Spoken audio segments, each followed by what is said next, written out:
కర్నూలు నగరంలోని CPI party ఆధ్వర్యంలో రాజ్విహార్ నుండి ర్యాలీగా సిపిఐ కార్యాలయం వరకు వచ్చి వార్షికోత్సవ సభలో పాల్గొన్నారు. ఈ కార్యక్రమానికి సిపిఐ రాష్ట్ర ప్రధాన కార్యదర్శి పాల్గొని ఆయన మాట్లాడుతూ, భారత కమ్యూనిస్టు పార్టీ శతవార్షికోత్సవాలు ప్రారంభమైన సందర్భంగా డిసెంబర్ 26 నుండి దేశవ్యాప్తంగా కూడా వార్షికోత్సవం నిర్వహిస్తున్నామని సిపిఐ రాష్ట్ర ప్రధాన కార్యదర్శి రామకృష్ణ తెలిపారు. భారత కమ్యూనిస్టు పార్టీ ఆవిర్భవించిన కాన్పూర్ నగరంలో సిపిఐ పార్టీ జాతీయ ప్రధాన కార్యదర్శి రాజా ఈ కార్యక్రమాన్ని ప్రారంభించారు. దేశంలో అన్ని రాష్ట్రాల్లో పార్టీ ఉన్న అన్ని జిల్లాల్లో భారీ ఎత్తున ఉత్సవాలు జరుపుకుంటున్నట్లు తెలిపారు. ఈ దేశ స్వాతంత్ర పోరాటంలో పాల్గొని దున్నేవారికి భూమి దక్కాలి, పేదవాళ్ల సమస్యలు పరిష్కారం కావాలి, కార్మిక వర్గాల హక్కులను కాపాడాలనే లక్ష్యంతో ఎన్నో పోరాటాలు చేశాం. సమాజం నిర్మాణం సాధ్యం కాకపోయినా దేశంలో ఉన్న కోట్లాది కష్టజీవుల పోరాటంలో ఎర్రజెండా అగ్రభాగంలో ఉంది. ముందుకు సాగాలని ఈ వార్షికోత్సవం జరుపుకుంటున్నట్లు తెలిపారు. అనంతరం సిపిఐ ప్రధాన కార్యదర్శి రామకృష్ణ మాట్లాడారు.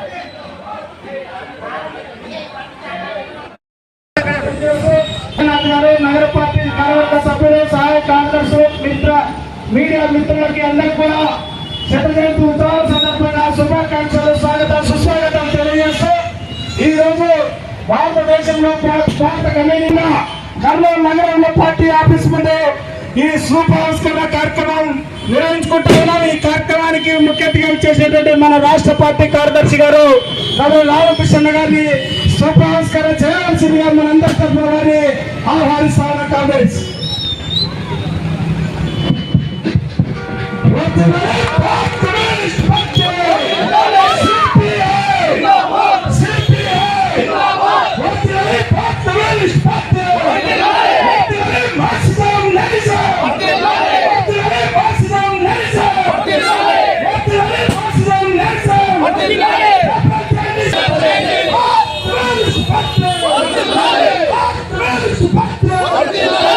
ఇవాళ భారత కమ్యూనిస్ట్ పార్టీ శతవార్షికోత్సవాలు ప్రారంభమైన సందర్భంగా డిసెంబర్ 26వ తేదీ నుండి దేశవ్యాప్తంగా కూడా ఈ వార్షికోత్సవాలు నిర్వహిస్తా ఉన్నాం. భారత కమ్యూనిస్ట్ పార్టీ ఆవిర్భవించిన కాన్పూర్ నగరంలో సిపిఐ జాతీయ ప్రధాన కార్యదర్శి డి రాజా గారు ప్రారంభించారు. దేశంలోని అన్ని రాష్ట్రాల్లో కూడా పార్టీ ఉన్న అన్ని జిల్లాల్లో కూడా భారీ ఎత్తున ఇవాళ ఉత్సవాలు జరుపుకుంటా ఉన్నాం. ఈ దేశ స్వాతంత్ర పోరాటంలో పాల్గొని దున్నేవాడికి భూమి దక్కాలి, పేదవాళ్ల సమస్యలు పరిష్కారం కావాలి, కష్టజీవుల రాజ్యం రావాలి, కార్మిక వర్గ హక్కులను కాపాడాలనే లక్ష్యంతో ఎన్నో పోరాటాలు చేశాం. సమాజ నిర్మాణం సాధ్యం కాకపోయినా దేశంలో ఉన్న కోట్లాది మంది కష్టజీవుల తరఫున జరుపుతున్న పోరాటాల్లో ఎర్రజెండా అగ్రభాగాన ఉంది. ఆ దిశగా ముందుకు సాగాలనే ఈ వార్షికోత్సవాలు జరుపుకుంటా ఉన్నాం. ఇవాళ కేంద్రంలో అధికారంలో నరేంద్ర మోడీ ప్రభుత్వం ఆర్ఎస్ఎస్ బీజేపీ శక్తులకు ఏనాడు కూడా స్వాతంత్ర పోరాటంలో పాల్గొన్న చరిత్ర లేదు. వారు పోరాటంలో పాల్గొనకపోగా పరోక్షంగా బ్రిటిష్ వారికి ఆర్ఎస్ఎస్ సహకరించింది. ఇవాళ అధికారాన్ని చేజిక్కించుకొని భారత రాజ్యాంగ నిర్మాత డాక్టర్ బిఆర్ అంబేద్కర్ గారినే సాక్షాత్తు పార్లమెంట్లో అవమానిస్తా ఉన్నారు. మహాత్మా గాంధీని కించపరుస్తా ఉన్నారు. ప్రథమ ప్రధాని జవహర్లాల్ నెహ్రూ గారిని ప్రతిరోజు కూడా కించపరుస్తూ వ్యాసాలు రాస్తా ఉన్నారు.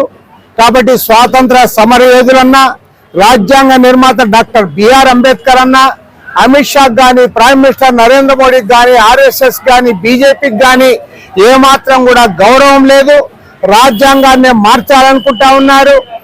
అమిత్ షా రాజ్యాంగ నిర్మాత అంబేద్కర్ అవమానించాడు కాబట్టి తక్షణమే కేంద్ర ప్రభుత్వం నుండి బర్తరఫ్ చేయాలి. అమిత్ షా రాజీనామా చేసేంత వరకు కూడా మా పోరాటాన్ని కొనసాగిస్తామని శతవార్షికోత్సవాల సందర్భంగా ప్రతినబూతా ఉన్నాం. అంతేకాదు ఈ లౌకిక రాజ్యాంగాన్ని అదేవిధంగా ప్రజాస్వామ్య రాజ్యాంగాన్ని కాపాడుకోవడానికి కూడా మేమందరం కూడా పూనుకుంటా ఉన్నాం. దీనితో పాటు ఇవాళ దేశవ్యాప్తంగా పబ్లిక్ రంగాన్ని ప్రైవేటీకరణ చేస్తా ఉన్నారు. ఇవాళ కార్పొరేట్లకు దోచిపెడతా ఉన్నారు.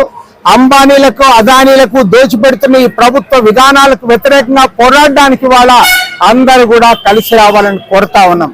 చివరికి అమెరికా కోర్టులో అదానీ పైన కేసులు నమోదైనా సరే సిగ్గు లేకుండా ప్రధాని నరేంద్ర మోడీ, హోమ్ మినిస్టర్ అమిత్ షా అదానీ కొమ్ము కాస్తా ఉన్నారు, ఆయనకు అండగా నిలబడతా ఉన్నారు. అదేవిధంగా మన రాష్ట్ర ముఖ్యమంత్రి చంద్రబాబు నాయుడు గారు ప్రతిపక్షంలో ఉన్నప్పుడు చెప్పాడు, ఆయన అదానితో ఒప్పందాలు రద్దు చేయాలన్నాడు, స్మార్ట్ మీటర్లు పగలగొట్టాలన్నాడు. ఇవాళ మళ్ళీ అదానికి మరి ఏమందో తెలియదు కానీ ఎన్డీఏ కూటమిలో చేరిన తర్వాత అదానిని మర్చిపోయాడు. స్మార్ట్ మీటర్లు పెడతా ఉన్నాడు, ప్రజలపైన భారాలు మోపుతా ఉన్నాడు, కరెంట్ ఛార్జీలు పెంచుతా ఉన్నాడు. కాబట్టి వాళ్ళు స్పష్టంగా చెప్తా ఉన్నాం, చంద్రబాబు నాయుడు గారు మీరు మోడీ అమిత్ షా జతబట్టి అదాని కొమ్ము కాస్తే ఖచ్చితంగా వారికి పట్టిన గతే మీకు కూడా పడుతుంది. పైగా ఇవాళ చంద్రబాబు గారు ఏమంటా ఉన్నారు, గోదావరి కృష్ణ పెన్నా నదుల అనుసంధానం చేస్తాం, 80,000 కోట్ల రూపాయలతో ఎత్తిపోతల పథకాలన్నీ తెస్తామంటా ఉన్నాడు. కానీ దాన్ని కూడా ప్రైవేట్కి ఇస్తానంటా ఉన్నాడు. రేపు ప్రైవేట్ వాళ్ళకి ఇచ్చి ఇవాళ ఎట్లయితే టోల్ గేట్లు వసూలు చేస్తా ఉన్నారో నీటి పన్ను వసూలు చేసుకునే అధికారం కూడా ప్రైవేట్ వాళ్ళకి ఇవ్వడానికి పూనుకుంటా ఉన్నాడు. ప్రైవేటైజేషన్ పాట పాడుతా ఉన్నాడు. విశాఖ స్టీల్ ప్లాంట్ ప్రైవేటీకరణ ఆపలేకపోతా ఉన్నాడు. మిట్టల్లో పెట్టే ఉక్కు ఫ్యాక్టరీకి మాత్రం క్యాప్టివ్ మైన్స్ కావాలని కోరుతా ఉన్నాడు. కాబట్టి చంద్రబాబు నాయుడు అధికారంలో లేనప్పుడేమో పబ్లిక్ రంగం గురించి మాట్లాడి అధికారానికి వచ్చిన తర్వాత మళ్ళీ ప్రైవేట్ రంగానికి వంతపడతా ఉన్నాడు, పెద్దపీట వేస్తా ఉన్నాడు, మోడీ యొక్క విధానాలను అనుసరిస్తా ఉన్నాడు. దీనికి వ్యతిరేకంగా పోరాడడానికి ఇవాళ పార్టీ శతవార్షికోత్సవాల సందర్భంగా పార్టీని సమాయత్తం చేస్తా ఉన్నాం. రాబోయే రోజుల్లో మాతో పాటు కలిసి వచ్చే కమ్యూనిస్టు శ్రేణులు, వామపక్షాలు, ప్రజా సంఘాలు, లౌకిక ప్రజాతంత్ర పార్టీలందరినీ కూడా కలుపుకొని ఈ దేశాన్ని కాపాడుకోవడానికి ముందుకు సాగుతాం. ఖచ్చితంగా ఇందులో ప్రజలందరూ కూడా సహకరించాలని చెప్పి కూడా కోరుతా ఉన్నాం.